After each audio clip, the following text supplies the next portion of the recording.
ये एक भाई हैं जिन्होंने कमेंट में सवाल किया है कि भाई नासूर का इलाज बताएं। नासूर बगंदर ऐसा रसने वाला फोड़ा जिसे पीप और खून बहता है, जो मकद के साथ होता है, बहुत तकलीफ़ देता है।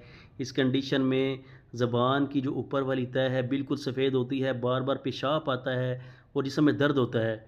दो तरह का नुस्खा आपके सामने शेयर करने जा रहा हूँ। इंशाल्लाह इसके इस्तेमाल से नासूर बगंदर जड़ से ख़त्म होगी और अल्लाह की ज़ात शिफा देगी।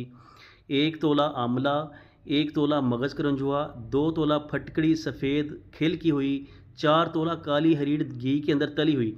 इन चारों अज़ा को पीस कर इनका पाउडर तैयार कर लें। एक नुस्खा और नोट फरमा लें।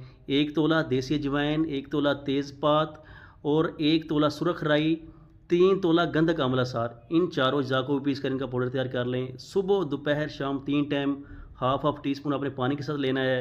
इंशाल्लाह इसके इस्तेमाल से नासूर बगंदर